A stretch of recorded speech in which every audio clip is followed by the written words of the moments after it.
Okay, so just two lectures left. This is the first of two lectures. This is lecture 12, Supervisory Management. And the aim of this lecture is to provide the knowledge to enable managers to effectively control and monitor their staff and food safety systems, and to provide an understanding of HACCP and the knowledge to implement an effective food safety management system based on the principles of HACCP. And the learning outcomes, by the end of this module, you will be able to give the differences between QC and QA, state the areas for consideration in developing a HACCP system, identify what type of monitoring, sampling assists in the provision of food safety, and say why we need a food safety policy. So this is all about HACCP, which is a food safety management system, which is a legal obligation for all businesses regardless of size and complexity. So what is the role of the supervisor in securing food safety, first of all? Well, they need to say what the aims and objectives are. They need to be involved in the food safety policy. They have a hand in the standards and procedures. They need to be able to provide resources, communicate to staff, instruct, motivate and train, and obviously lead by example. Monitoring, corrective action, they must notify the manager and get in touch with enforcement, or communicate with enforcement if any EHPs turn up. And this is the overall supervisory responsibility. So what is a food safety policy? Well, it's a statement of commitment to food safety and legislation. It shows a responsibility flowchart, shows the structure and responsibilities of everyone, and it shows a commitment to implement a food safety management system based on HACCP.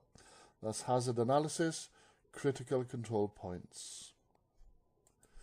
So the food safety policy should include procedures for monitoring suppliers and raw materials, personal hygiene, screening and reporting, informing, training and supervising staff, implementing effective training programs, integrated pest management system, cleaning and disinfecting schedules, waste management, customer complaints, food poisoning outbreaks, product recall, trading standards, and dealing with authorised officers, contractors and visitors. So let's have a look at what is QC and QA, quality control and quality assurance. Quality control relies on end product testing. It's reactive. It identifies what has gone wrong. Quality assurance, on the other hand, is not reactive, it's proactive, so it's planned. The supervisors monitor controls. Corrective action is taken prior to a major problem occurring. So let's have a look at HACCP. What is the history of HACCP? It's a food safety management system that controls significant food safety hazards. It was commissioned by NASA in 1959, first published in 1973 by Pillsbury Dough Corporation, and the Codex Alimentarius Commission states it's the most effective system of food safety assurance, and it is a legal requirement. And really it was a system that was introduced from the system they had with jet fighters at the time in the 50s. Because the space program had started, a space race was on, late 50s, early 60s. So in order to send astronauts up into space, they wanted to make sure that if they ever had food poisoning, what would occur? Well, obviously, if they did have food poisoning, they'd drowned in their own intestinal juices through vomiting and diarrhea. So HACCP was a way of preventing sickness in space due to food poisoning. So it was introduced with that reason in mind, to prevent food poisoning or the symptoms of food poisoning in space. And it was adopted from the system that they already used with jet fighters, looking at obviously various check-in points with jets before they took off to make sure they didn't crash. HACCP advantages is proactive, therefore corrective action is taken prior to the problem arising. It reduces product loss. All staff are involved, not just the quality control in the laboratory. It's cost effective because resources are concentrated at the critical points. It may assist in a due diligence defence, and it complies with the law. So HACCP definitions, a few there to jot down and use the notes that's been provided for this course, because there probably will be some definitions coming up, and HACCP really is a whole new language of definitions. There's some points you might not have heard of before. So first of all, control measures, what are they? They are actions to prevent, eliminate or reduce a hazard to an acceptable level. A corrective action, actions taken when there is a loss of control at a critical control point, and you'll hear a lot about CCPs in HACCP. A critical control point, a CCP, is a step where control is essential to prevent, eliminate or reduce a hazard to an acceptable level. A critical limit separates the acceptable from the unacceptable. A hazard is the potential to cause harm. Monitoring or in measurements of controls to confirm the process is under control. And verification are procedures to determine compliance with the HACCP plan. Types of contamination, first of all, are the hazard. So we're looking at reducing the hazard. Now, always remember that HACCP is always about food safety and not food quality. So what are the hazards? Contamination, the definition there, is the presence or introduction of a hazard.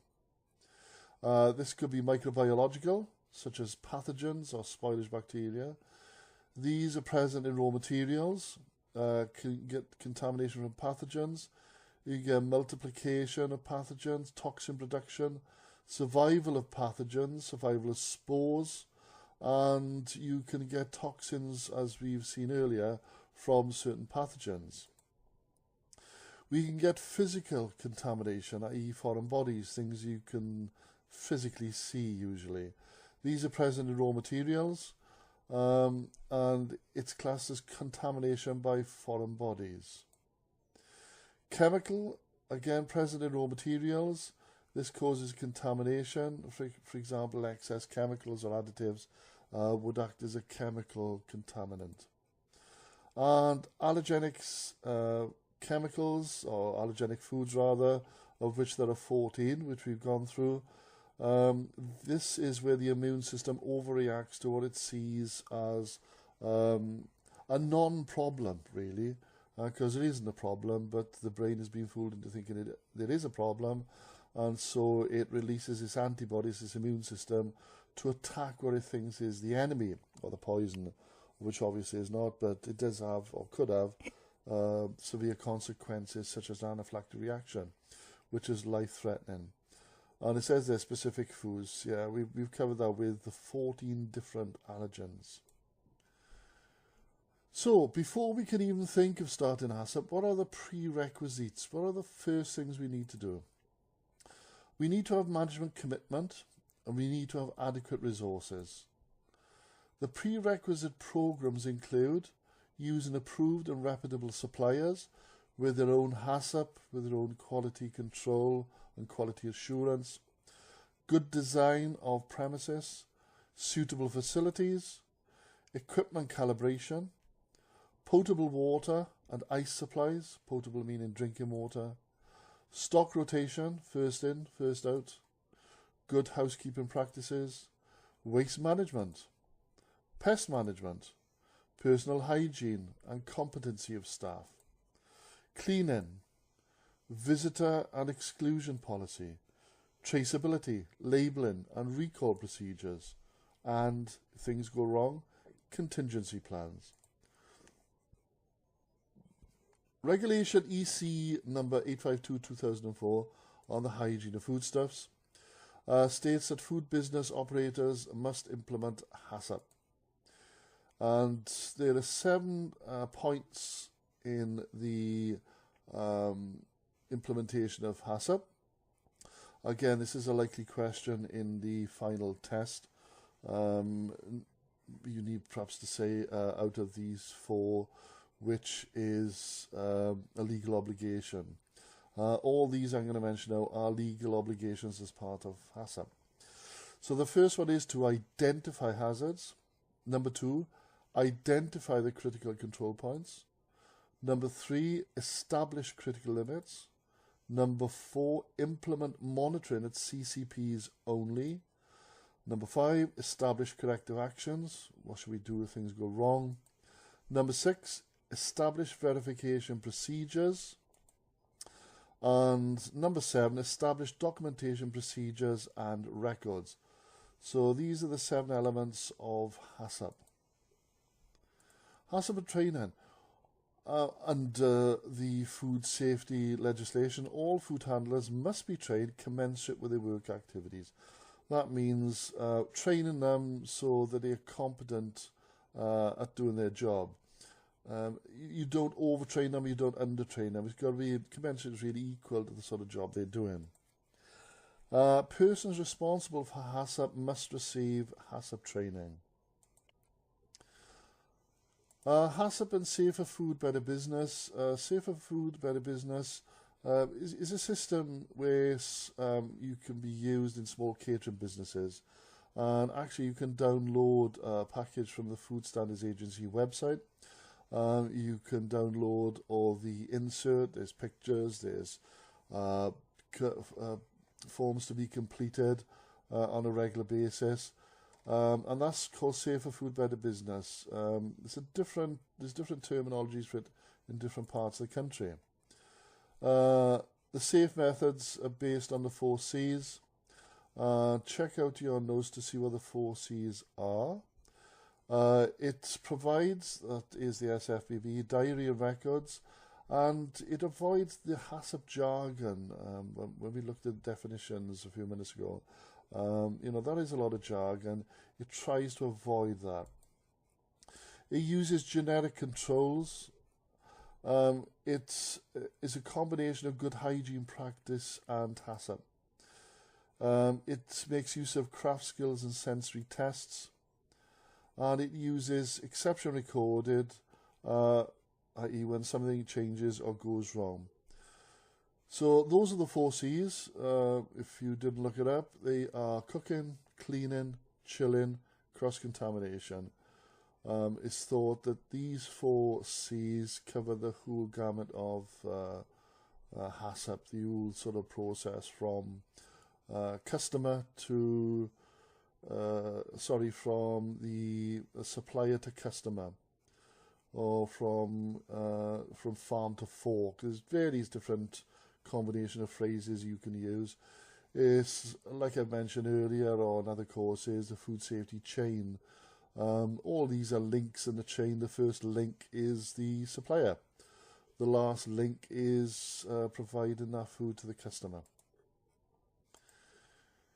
Implementation of HACCP using a codex logic sequence.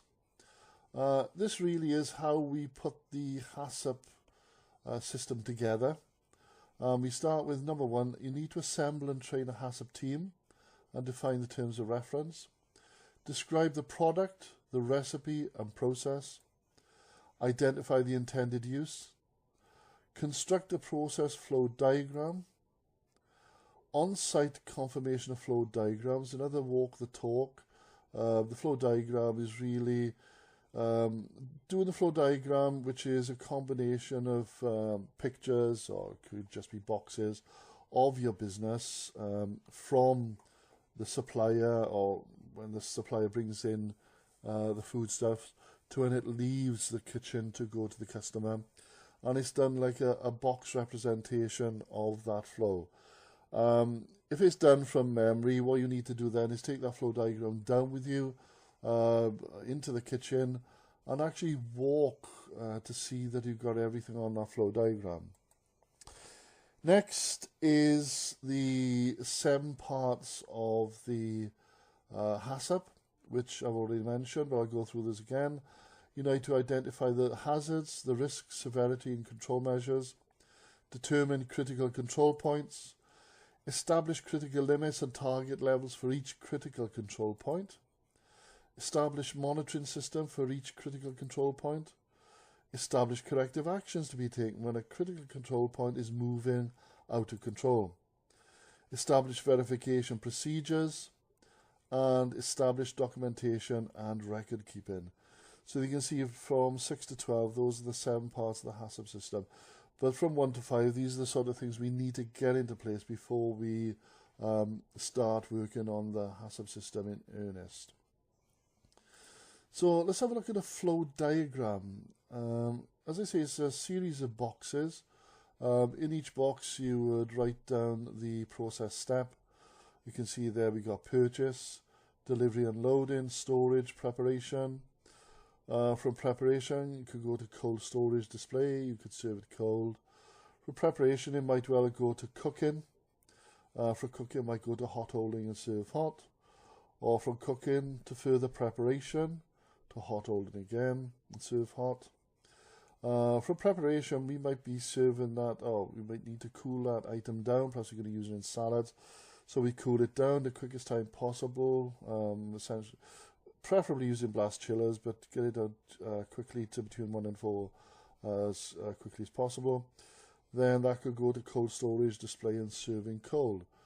And let's go on to another example, flow diagram for a rotisserie oven.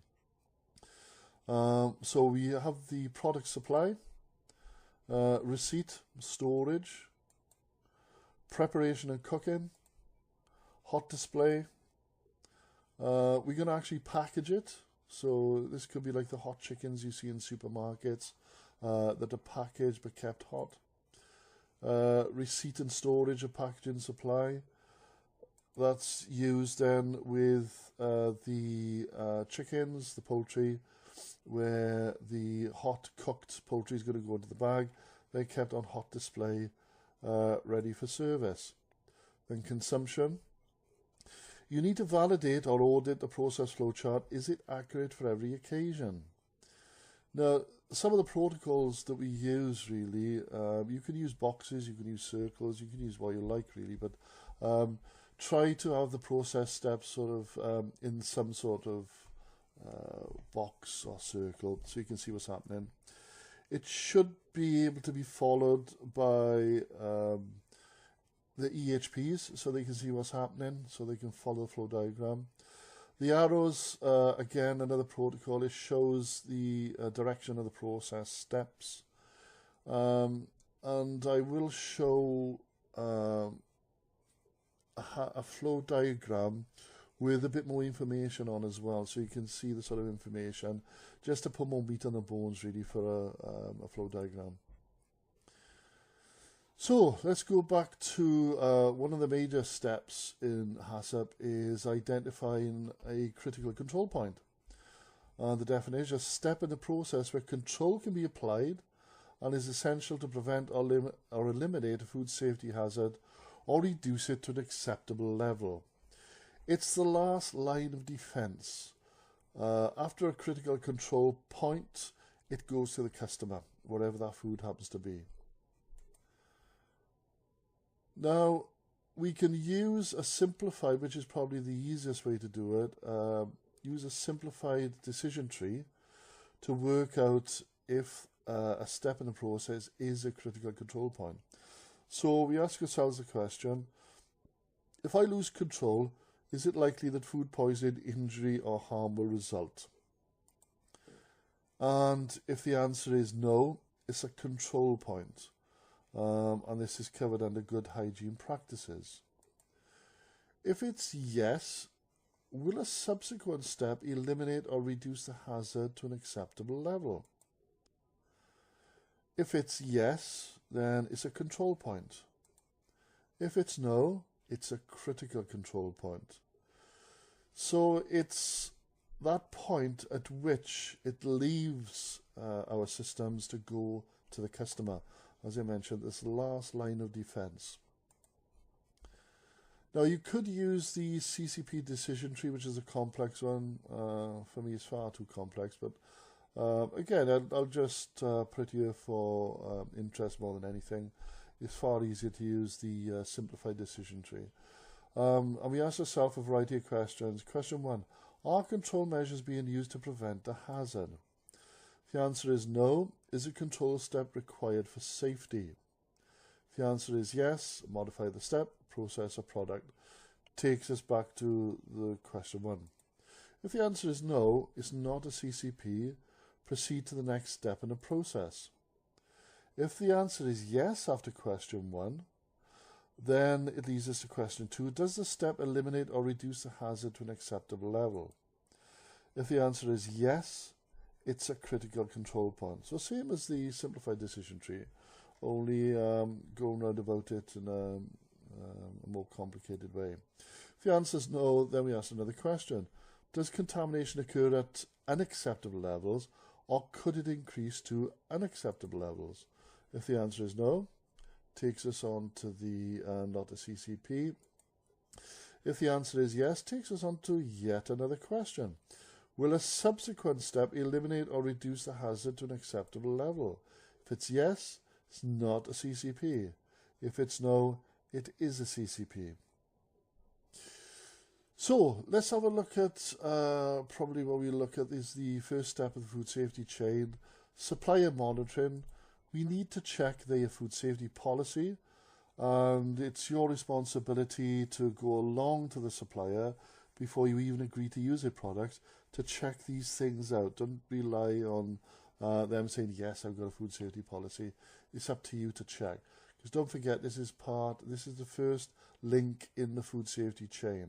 This has got to be strong, probably the strongest link. Make sure they got HACCP and monitoring records, that they've got specifications that you provided. They've got sampling results from any samples they take from their products. Look at their references, and usually the best references are word of mouth and other companies that are using the same business. Their past record, their standards, their staff competencies, so all their staff should be trained with knowledge, skills and experience and qualifications. Any third-party inspections that's been carried out with the supplier, for example from the EHP, Trading Standards, or any other outside agencies. And any official certificates they might have. So monitoring systems. Monitoring is required to confirm that the CCP is under control, to identify deviations and trigger corrective actions, to provide records for verification, identify reasons for complaints and due diligence. Monitoring must permit rapid detection and correction. Monitoring may be manual or automatic, continuous or at set frequencies.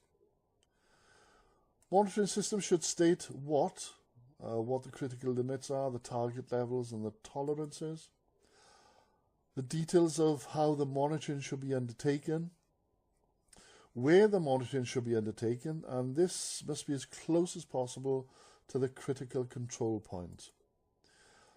Who is responsible for the monitoring, when the monitoring should be undertaken, and everything should be written down and recorded and signed and dated and maintained regularly. Manual records are best. Perhaps that's the best way to keep them, because you will need wet signatures. But it's worthwhile keeping a digital system as well, a backup system, just in case the records for whatever reason are destroyed in some sort of accident or fire or flood, etc. So I have two systems. I have a manual system, I have a digital backup system. I make sure the digital backup system is nowhere near the manual system, perhaps held on a server away from the building. When you're checking temperatures, do not use bimetallic stem thermometers because they're not tip sensitive and cannot be calibrated. You must be using thermocouple thermometers. and these will test the temperature of your fridges, your freezers, your cooking processes, your regeneration for reheating. It'll test everything. The temperature is registered on the probe, which is inserted into the food here. The temperature is registered on this device here. If you are checking temperatures in freezers, do not put the box into the freezer, but you can put the probe into the freezer and just let this bit sort of hang out and then just check the temperature as and when. If you put this bit into the freezer, it will break it.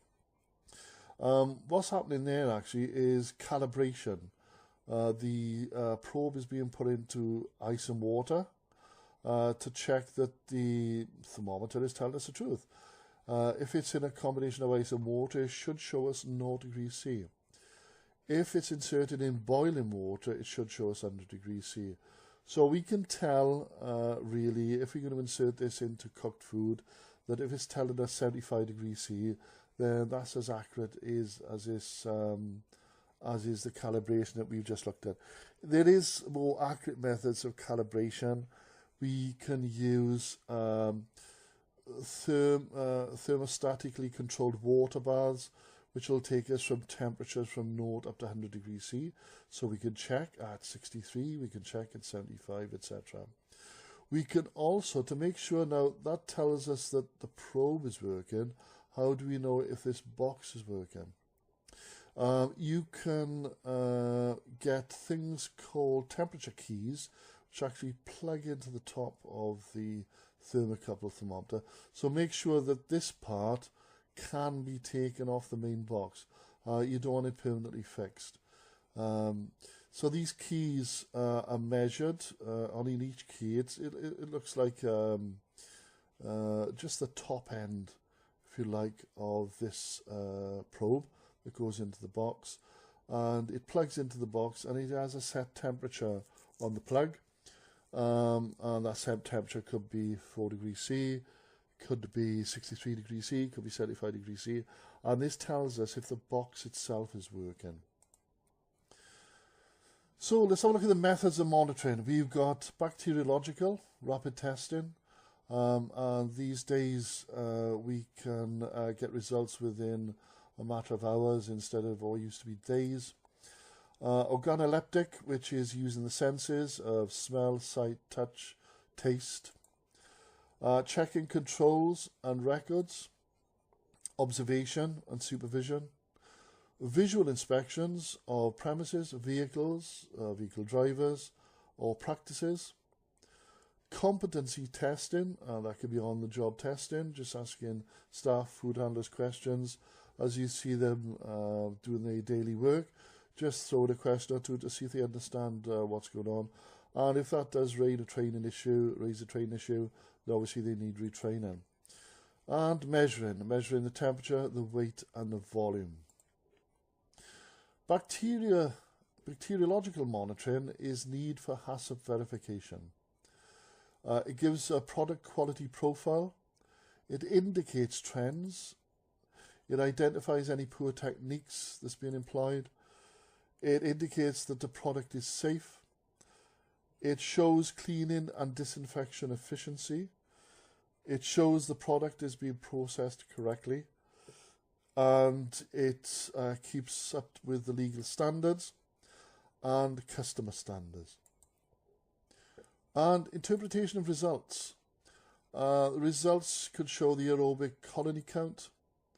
It could give rise to indicate organisms that might be present, such as Enterobacteriaceae, the number of E. coli that's present, the number of Listeria that's present, and any pathogens that might be present, such as Salmonella, Campylobacter, E. coli 0157, Vibrio cholerae, Vibrio parahemolyticus. That's the one I mentioned that you'll impress people if you can remember to say that. Listeria monocytogenes, Staphylococcus aureus, Clostridium perfringens, and Bacillus cereus. We've covered all of these in the previous modules. Management audits. Supervisors use daily checks to ensure the premises and equipment are clean and in good repair. Food is in good condition and within shelf life. No hazards are evident. Food and equipment temperatures are satisfactory. Controls are in place and all records are satisfactorily completed. All hygiene practices are satisfactory and there's no cross-contamination. Staff are competent and there's no evidence of pests. And the signage is satisfactory. At the start of the day, let's have a look what we should do when we begin our shift in the kitchen or food premises. The premises, equipment and services must be cleaned and or disinfected. Adequate supplies of soap and drying facilities and cloths must be made available, with the cloths preferably the sort of blue roll that you could tear off and is one use. Staff inspection, make sure the uniforms are clean, not dirty, they're not wearing any jewellery in line with the business specifications, not wearing any aftershaves or perfumes, and anything really that has been agreed on that the staff should or should not wear while they're in the kitchen. As I mentioned earlier, it's a big, I don't know if it's the right word, it's the big thing, but it's quite common now to go into kitchens and see staff not wearing hats, which I totally disagree with. Unless you like things like hair, dandruff, psoriasis, eczema, flaking scalp actually falling into your food. It's far better if they wear hats. Make sure the fridge and freezer temperatures are satisfactory. And at the end of the day, all refuse must be removed. All refuse should be removed regularly throughout the day anyway, but make sure anything left there should be removed. Premises, equipment, surfaces are cleaned and disinfected. Date codes are checked. Fridge, freezer temperatures are satisfactory. And management audits actually demonstrate a commitment to food safety. Procedures for corrective action should specify that corrective action is taken if things go wrong in the HACCP system. So corrective action, the procedures, what action is to be taken? Who is responsible for the action? Who is to be notified? Whether production or sale should be stopped? The treatment of the affected product? If recall is necessary? And who can authorise production or sales to restart? Verification. Now there's two elements. You've got two definitions really, is verification and validation. Verification is an ongoing procedure to make sure the HACCP plan is working. Validation is the it's almost like verification, but it's done once. It's right at the or just before the start of the HACCP system to make sure everything's in place, is correct, it's going to work, and nothing's missing. But verification is the ongoing check-in. Validation say elements of the HACCP plan are effective, so that's the one-offs at the start. So verification actually includes the validation, the one-off check. It includes HACCP audits, random sampling and testing, re-examine all data, examine monitoring records, confirm that critical control points are under control, and review of deviations and customer complaints. When to review HACCP? HACCP must be reviewed at regular intervals, at least annually. But it can be reviewed more regularly if the following applies.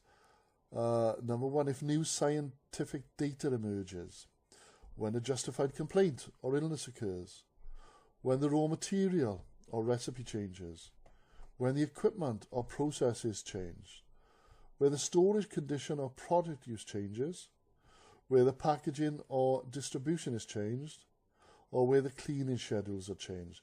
So any of these changing actually justifies a review of the HACCP system. And all reviewed documentation must be recorded as part of the record system. Documentation policy documents for HACCP include the HACCP plan and details of how it was developed, the flow diagram, the food safety policy, the product specifications, food receipt procedures, stock rotation policy, staff health and exclusion procedures, the approved supplier list, and a staff training program. Records to include CCP and monitored activities, such as temperature, date, time, weight, foreign bodies, including corrective actions and recalls, any modifications that occurred to the HACCP system, any inspection and audit reports, staff records including training and exclusion, customer complaints or allegations of illness, results of tests and samples, prerequisite program monitored activities, the calibration of instruments, cleaning schedules, equipment maintenance and servicing, pest control book and diaries, and all monitoring records must be dated and signed by the supervisor and manager.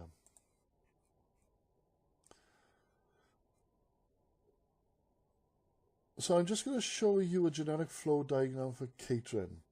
The legend there, CCP is critical control point, CM&S, contamination, multiplication, survival, environmental and cross-contamination, pest control, cleaning and disinfection, personal hygiene and waste management.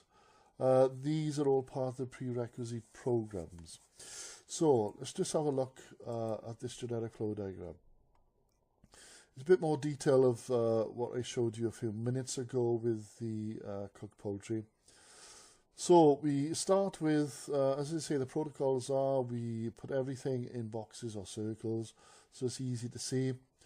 Then we've got the arrows showing the direction of the process. So that's the basic. We've got details of each process: purchase of raw food, delivery, storage. Storage could be either dry, chilled or frozen. If it's frozen, it might need to be thawed. From storage, can go to preparation. From thawing, to go to preparation. If it's cold preparation, we might be, and perhaps it's, I don't know, a gatto coming in. It's prepared by cutting into portions, and then it's served cold. Let's put some more meat on the bones. Let's look at the different types of problems that could arise with each stage. Now, it's got contamination and the purchase of raw food, but contamination, and I haven't actually put it on all the other ones, contamination can occur at each process step. But I put the main ones on delivery storage. That's multiplication of bacteria, storage, multiplication if not kept at the right temperature, multiplication, thawing, again if it's not thawed correctly, kept at warm temperatures, multiplication if we prepare in bulk and keep things out in warm kitchen temperatures. I've actually put on there contamination and multiplication if we serve in cold. There we are. This even more detail that we can put on there.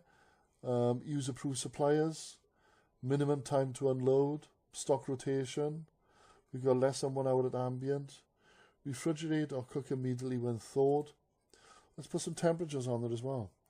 Delivery should be at less of 5 or less than -18, depending on whether it's a chilled item or whether it's a frozen item. Chilled items then on the right hand side, again keeping it less than 5, less than -18. Thawing should be at less than 10 degrees C. And preparation, as I say, less than 1 hour at ambient. That's the first half, which is all about down to preparation of food. The second half is all about the cooking and preparation. So you can see at the top of the diagram, this continues on from the last slide. So the food's being prepared, it's now being cooked. Might well then be served hot, or it might be cooked and then prepared. Perhaps it's a poultry that you need to cut into joints, so we're preparing it there, so you've got the legs and the breast separate. That might well go onto a hot hold and serve bain-marie. Or we might cool down the product after preparation, because perhaps we're going to use the item in salads or in as a cold product anyway.